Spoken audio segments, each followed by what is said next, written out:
Aziz muhterem mehmanlar, kıymetdaşlarımız, sirdaşlarımız. Aramızda Zeytinburnu Belediye Başkanı muhterem Murat Aydın kadem teşrif kıldı. Şeref verdiniz, nurlandı. Allah razı olsun. Arkadaşlarımız, biz normalde her hafta sonu siyer sohbetleri var. Abdüsselam kardeşimiz, Abdülhakim Han hocamızın oğlu, hocamızın devam ettiği siyer dersini bu arkadaşa başlatmıştık. Hoş geldiniz diyorum. Arkadaşlarımızın zamanınızın da kısıtlı olduğunu şey yaptık. O nedenle arkadaşlarımıza bir mesajınız, selamınız olacaksa. Sevgili kardeşlerim, hayırlı akşamlar. Selamünaleyküm. Nasılsınız? İyisiniz inşallah. Rabbim sağlık, sıhhat versin. Rabbim sıkıntı yaşatmasın. Rabbim geçmişlerimize rahmet eylesin. Bizlere sağlıklı, hayırlı, bereketli bir ömür nasip eylesin. Rabbim tüm mazlumları, mazlum milletleri korusun inşallah. Ve sonunda bizlere hayırlı bir son, imanlı hayırlı bir son nasip eylesin. Tabi kardeşlerimizi ziyarete gelmiş olduk. Örneğin Doğu Türkistan'da sıkıntı var, olumsuzluk var. Birleşmiş Milletler'e Türkiye bir teklif götürse, Doğu Türkistan'da sıkıntı var. Baskı var. Bu sıkıntıların, baskıların olmaması için burada bir denetim yapılması,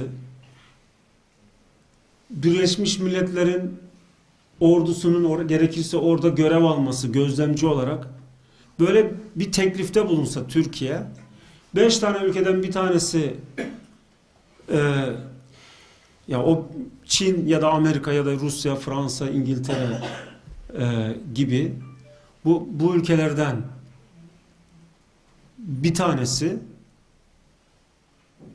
hayır ben istemiyorum dese, diğer 180 tanesi evet orada şey olsun, bir denetim olsun, bir gidip orayı görelim, bir denetim yapalım, bir sıkıntı var mı yok mu görelim dese, ama içinden bir tanesi, o 5'ten bir tanesi hayır olmaz dese, o kararın hiçbir karşılığı yok. O kadar ülke oy kullanmış, bunun hiçbir karşılığı yok. Şimdi Türkiye'de de onun gibi, ola ki halk yanlış yaparsa, biz o yanlışın önüne nasıl geçeceğiz diye, hem demokrasi var gösteriliyor, hem de bir yanlış yapılırsa onun önüne nasıl geçeceğiz diye bazı kurumlar kurmuşlar.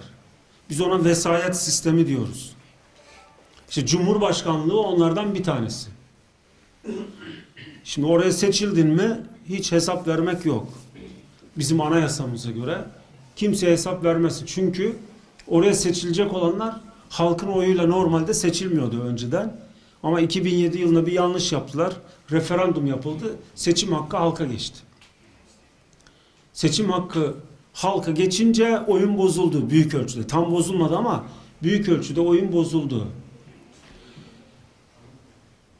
Halk seçti başbakanı, bir partiyi iktidara getirdi. Ama her konuda karar alabilir mi bu parti? Diyelim ki aldı.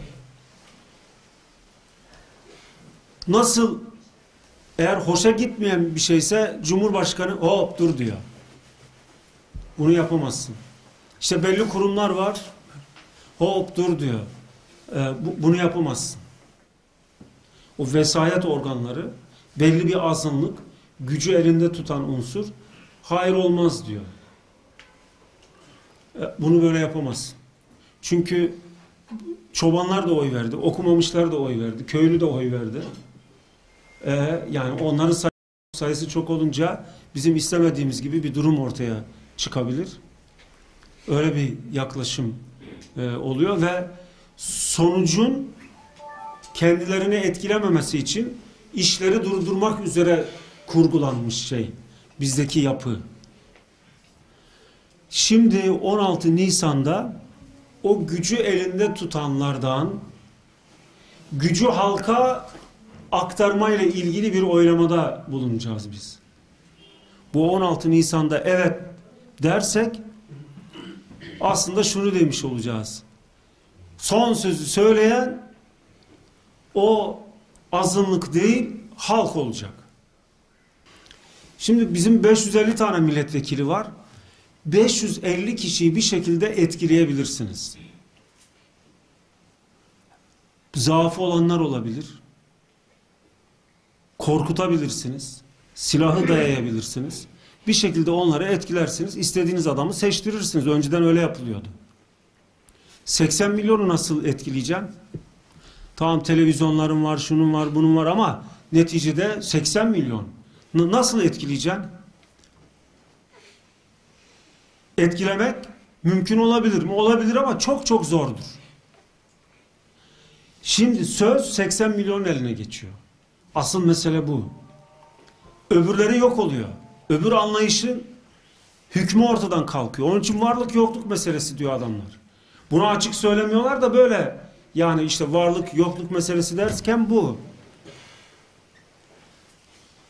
Evet dediğimiz zaman önce yaradan sonra millet demiş oluyoruz. Gücü milletin eline vermiş oluyoruz. Tabi bu en ideal sistem midir? Mutlaka değildir. Süreç içerisinde daha iyisine, daha idealine geçilebilir. Ama tek adamdan ya da belli zümrenin elinden yetkiyi alıp millete verme meselesidir bu. Bu kadar açık ve net. Yani biz aslında bunu oylayacağız, biliyor musunuz? Oy kullanamayacak Türk vatandaşı olmayan kardeşlerimizden dua bekliyoruz. Bakın, dünyadaki Müslüman olsun olmasın tüm mazlumların sesidir Türkiye. Onun için karşı çıkıyorlar. Bak, Avrupa'da, Amerika'da, orada burada düşmanın okları kime yönelmiş? İmam-ı Şafii Hazretleri'nin, değil mi? Fitne ortamında durduğumuz yerin doğru mu yanlış mı olduğunu nasıl tespit edeceğiz? İmam-ı Şafii Hazretleri diyor ki düşman oklarına bak. Kime? Yönü ne tarafa? O zaman kendi yönünü daha iyi bulursun. Yani düşmanın oklarına bakacağız. Kime? Evet diyenlere. Şimdi bizdeki hayır diyenler düşman mı? Değil. Onlara biz düşman diyemeyiz. Ama hayır diyenlerin içerisinde çok büyük hainler var, düşmanlar var. PKK'sından FETÖ'süne birçok düşman, hepsi hayır diyor bir kere. Düşmanların hepsi hayır diyor. Ama hayırcıların hepsi düşman değil. Ve hain değil. Hain diyemeyiz. Yani neticede onlar bizim vatandaşımız, bizim insanımız. Sokakta öyle inanmış, öyle yani anlamamış mevzuyu. Ya da bizi sevmemiş. Yani sevgi zorla olacak bir iş değil.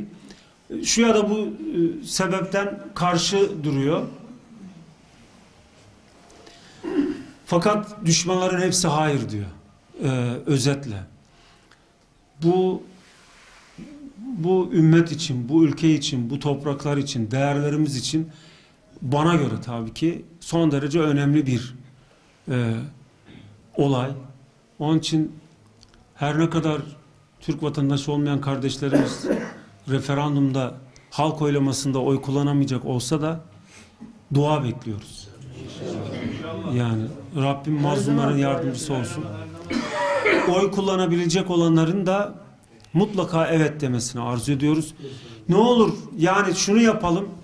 Var zaten diyelim ki AK Parti'yi sevmeyenler. İşte Zeytinburnu'nda Murat Aydın'ı sevmeyenler. Bana gıcık olduğu için, ben de AK Partiliyim ya. Hani bana gıcık olduğu için hayır diyecek olanlar, ya sen Murat Aydın'ı bırak bir tarafa de. Al eline 18 madde. Değişecek olan. Mevcut 18 ne? Evet dediğimde gelecek olan 18 ne? Şurada da var zaten. Anayasada da birçok yerde buna ulaşabilir. Oradan okuyup Allah bize akıl vermiş. Murat Aydın dedi diye, Ahmet Mehmet istedi diye değil. Oradan okuyalım. Ya hangisi daha insani? Hangisi daha doğru? Bakalım. Ona göre karar verelim. Ya bu anlamda sizden destek bekliyoruz. çevrenizde işte hayır diyen vardır. Bilmez mevzuyu. Rica edilir. Oku kardeşim. Oku bilerek de. Hayır da diyorsan bilerek de. Neye hayır dediğini bil. Evet diyorsan onu da bilerek söyle. Neye evet dediğini bil. Çok çok teşekkür ediyoruz. Hidayet kardeşimize başta. Sizlere çok çok teşekkür ediyoruz. İnşallah ülkemiz için hayırlı olur. Temennimiz, duamız öyledir. Oturarak da konuştuk. Bilmiyorum. Çok iyi oldu. Yani sohbet oldu. Allah razı olsun başkanımızdan. Amin cümlemizden. İnşallah öncelikle kendilerine tekrar teşekkür ederiz. Teşekkür ederiz. Ayrıyeten bu önümüzdeki referandumda inşallah Türkiye'de tahmin ettiğimize göre 30-40 bin civarında Doğu Türkistanlı var. Hükümetin gerçi resmi kaynaklarda 300 bin dese de bizim bu hissettiğimiz yani diasporanın 30-40 bin civarında. Yani bu konuda Türkistanlıların hassasiyeti çok bellidir, nettir duruşu. Yani bu hareketle, bu şu anki rehberliğe olan sevgisi, duası yani bu bellidir. Ama yine de başkanlarımız da buradalar.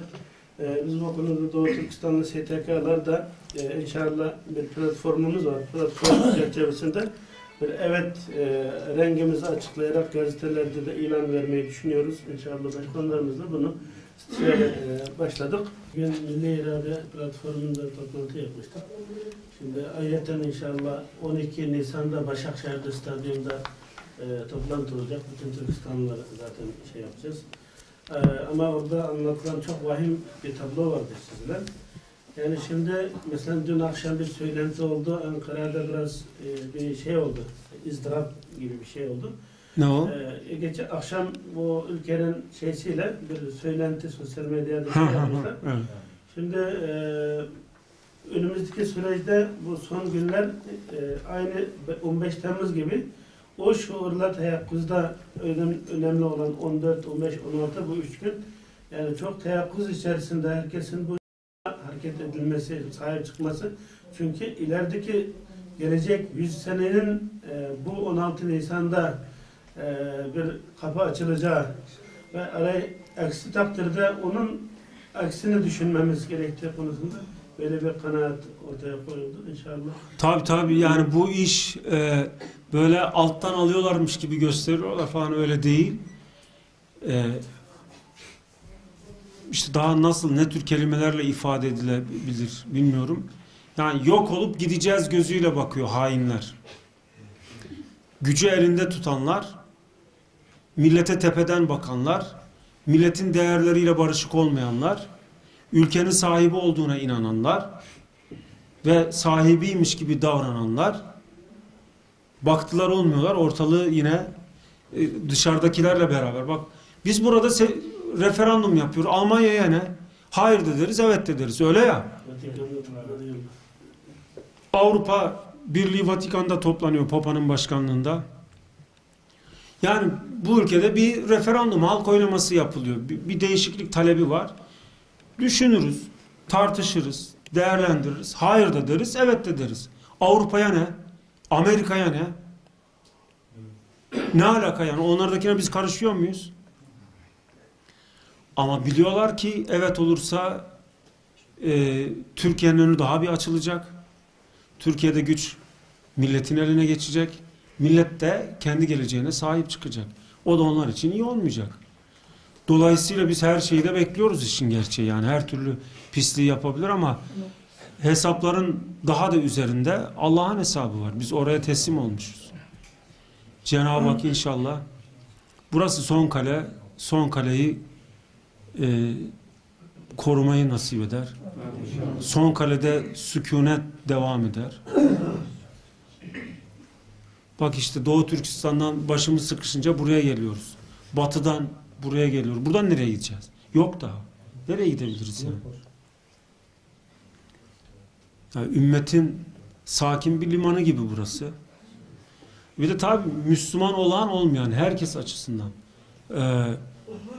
burası selamet yurdu olmalı. İnanmayan açısından da selamet yurdu olmalı. Hristiyan açısından da selamet yurdu olmalı. Herkes için selamet yurdu olmalı. Sakin, yaşanabilir, huzurlu bir yer olmalı. Mücadelemiz de o zaten. Önemli. Şimdi geçen gün bizim Afganistan Türkmenleri derneğimiz var. O derneğin başkan Ferhat kardeşimiz var. Onunla da görüştük. Allah nasip ederse 16 Nisan'dan sonra, tabi ne zaman müsait olur bilemiyorum, ben İçişleri Bakanımızı Zeytinburnu'na davet edeceğim. Buradaki ilgili arkadaşları da işte sen olursun, işte diğer derneklerden arkadaşlar olur. Konuyu bir işte bu eğitim meselesi, sağlık meselesi, işte vatandaşlık meselesi ve oturma müsaadesi, çalışma müsaadesi konuları. Yani bunun bir şeklinin olması lazım. Şimdi benim yaklaşımım şöyle. Zeytinburnu'na gelmişse ben ilgilenirim. Gönlümü açarım, kapımı açarım, mekanımı açarım. Bütün imkanlarımızla yardımcı olmaya çalışırız. Çok geliyor, işte şu oluyor, bu oluyor, oralar da boşalıyor. O devletin işi, sınırları tutsun, bir şey yapsın, ne yapıyorsa yapsın. Zeytinburnu'na gelmişse ben ilgilenmek zorundayım. İlla Türk vatandaşı olmasına gerek yok. İnsan olmanın gereği bu. Ama eğitimle ilgili şimdi aileler geliyor, çocuklar var, eğitim işi ne olacak? Bir problem. Sağlıkla ilgili konu bir problem. Bunların bir şekliyle çözülmesi lazım. Vatandaşlık veremesen de oturma müsaadesi legal hale, kontrol altına da almak lazım.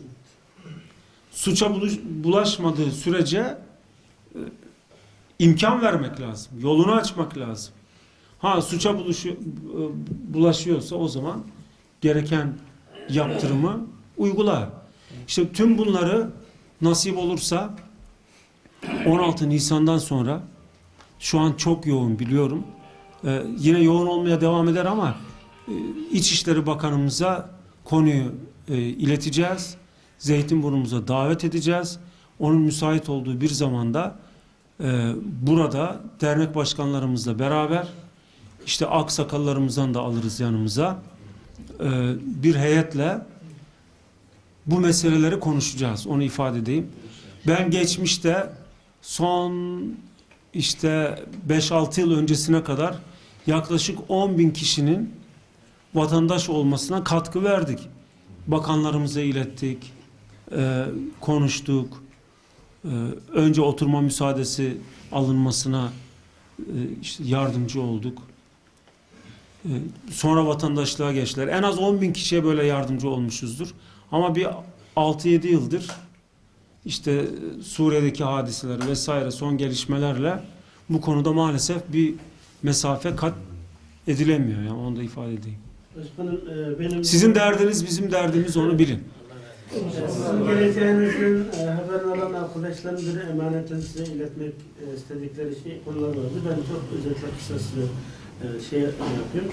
Bir tane zaten vatandaşlık konusu inşallah şeyden sonra dediğiniz gibi konuşulur. Önemli şeylerden biri arkadaşlarımızın şu an geçen sene, 1,5 sene önce sizin davetinizle, ziyaretinize gelmiştik. Orada şu an Doğu Türkistanlı vatandaş olmayan oturum izni var veya vatandaş olup da eşinin bir tarafı, yani eşi hanımı Çin vatandaşı, çocukları var, resmi nikah yok. O konuda bekarlık Çin'den apostil talep ediliyor. Ama ikamette de, pasaportta da bekar olduğu halde o talep edildiği için gereği oradan Çin'den getirilemiyor. Şu an yeni müracaatlarda ikamette Çin'den apostil şartını iptal ettiler. İnsani ikametler için özellikle. Şimdi bu konuda şu an çocuklar hatta bayağı büyüyüp de okul yaşına gelen çocuklar var. Babası Türk vatandaşı, eşi Çin vatandaşı, ikameti var. Ortada resmi Anlıyorum. Bana da gelen konular var. O zaman da bir belediyenin kendi inisiyatiyle o elindeki belgeyi dayanak alaraktan bu mesele çözülmesi konusunda bir... Evlilik konusu mu? Evet. İşte o yapılmıştı. Ona bir arz ediyorlar size iletmemi. İşte orada da kanunda nasıl olacağını sayıyor, yani kanuni düzenleme gerekiyor. Belediye o evlilikle ilgili işlemi yaparken kendi kafasına göre değil, kanuna göre yapıyor. Ya da Onu şeyden kanunun dışında işlem yapması lazım. Onu yaparken de onu yapan memur hapsi göze alarak yapacak. Başkanım bunu şeyden sorulabilir. Yani resmi bir yazı yapıp bize çok böyle İşte bak talepler var. bunların O hepsini konuda- ben size zaten haber vereceğim. Şimdi de haber vermiş oluyoruz. Sayın Bakanımız geldiğinde bu konularla ilgili bir raporu hem yazılı hem de sözlü olarak sunalım, Tabii. karşılıklı konuşalım. En azından bu sorunun en üst düzeyde yaşandığı yer Zeytinburnu. Türkiye'ye örnek teşkil edebilir burası. Burada sorunu tam ortaya koyabilirsek, tam böyle algılanmasına katkı sunabilirsek çözümü de kolaylaşır diye düşünüyorum inşallah. Başkanım yani alt düzeydeki bir sağlık sıkıntılar için en azından sağlık ocağında bir hizmet alabilir miyiz sizin desteğinizle inşallah? İşte bu şey olabilir. Yani bilmiyorum, bunların hepsini sigorta meselesi olabilir. Yani işte oturum müsaadesi, aylık bir miktar prim ödenebilir devlete. Prim ödenince bütün sağlık hizmetlerinden yararlanabilir. Olmayanlar. İşte şu an mesele burada oturum iznini verebilmek. Onu verdiğin zaman o konularda arkasından çözülebilir. Öbür türlü sağlık ocağı devletin direkt yeri. Yani diyelim ki bize belediyenin sağlıkla ilgili yaptığı şey çocuklarla ilgili biz ağız bakımı, diş bakımı yapıyoruz ücretsiz. Türk vatandaşı olmuş ya da olmamış bizim için hiçbir farklılığı yok. Hepsi aynı. Bizim elimizdeki yer sadece orası olduğu için ağız sağlığı ile ilgili küçük çocuklarda sıkıntı yok. Ama sağlık ocakları direkt bakanlığa bağlı olduğu için, devletin direkt kendi kurumu olduğu için orada da yapabileceğimiz bir şey yok. Orada da kanuni düzenleme gerekiyor yani. İşte bunların hepsini İçişleri Bakanlığı aracılığıyla çözmemiz gerekecek. Bir son elçiye ölüm yok diye bir şey var. Bir şeydi. Şimdi bu yeni gelen hemşehrilerimiz sizin de farkında olmuşsunuzdur. Hemşehriler yeni geldi. Topluma ağırlığını yani hem devlete hem topluma şey yapmıyor. Herkes kendi bileğin gücüyle bir şeyler yapıp lokanta, dükkan bilmem her şey açıp şu an Zeytinburnu'nun Nuri Paşa Sömer'de gezdiğin zaman yani Türkistanlıların her konuda bir çalışma, bir geçim kaynağı sağlamış. İnşallah birçoğu şartları doldurmuş, güzel açmış. Bazılarının bazı sıkıntıları var resmiyet açısından. Zabıta ile ilgili sıkıntıların konusunda biraz merhamet beklediklerini yapıyor. Bize Şimdi şunu söyleyeyim, bu konuda çok büyük baskı var. Şimdi normal Türkiye Cumhuriyeti vatandaşı olan, diyelim ki Zeytinburnu'nda doğmuş, babası da burada doğmuş, kendisi de burada doğmuş, Zeytinburnu vatandaşı hangi usul ve esaslara bağlı olarak o işi yapıyorsa diğerlerinde aynı esasa göre hareket edecek. Yani biraz böyle bir şimdi o usulüne uygun yapmamız gerekiyor. Orada sıkıntı şu, oturma izni olmayanlarla ilgili sıkıntı var. Onun dışında diyelim ki benim kardeşim Türkiye Cumhuriyeti vatandaşı Zeytinburnu'nda işte 40 küsur yıldır yaşıyor. Ona hangi prosedürse diğerlerine de o prosedür. Öyle olması gerekiyor. Yani orada toleranslı davranma şansı yok. Şimdi o ikamet almış olanlar var. Şimdi o ruhsat da herhalde çalışma izni konusunda yapıyor. Şimdi İçişleri Bakanlığı'nın bir genelgesi var, yazısı var. Doğu Türkistanlılara şu an insan ikamet alanlara çalışma izni ile verilmiştir diye bir yazı var. Hı hı. Herhalde o ikamette yazmadığı için orada da ruhsatlar yapılırken orada da sıkıntı yaşıyorlar. Ya onu konuşalım Ona bir arkadaşlar. çözülsün. Ya bizim bir şekilde bir araya gelmemiz lazım. Yani Evet. bu konuları masaya yatırıp bakandan önce biz bir araya gelip bir değerlendirip neleri konuşacağımız, ana başlıklarla yasal düzenleme gerektiren, yani Ankara nezdinde, hükümet nezdinde inisiyatif kullanılması gereken konular neler? O sorunlardan hangileri o tür kararlarla çözülebiliyor? Onları belirlememiz lazım. Sonra da onu Sayın Bakanımızla konuşmamız lazım. Yani çözümü orası. Ben de O konuda sizlerle birlikte ne gerekiyorsa yapacağım inşallah.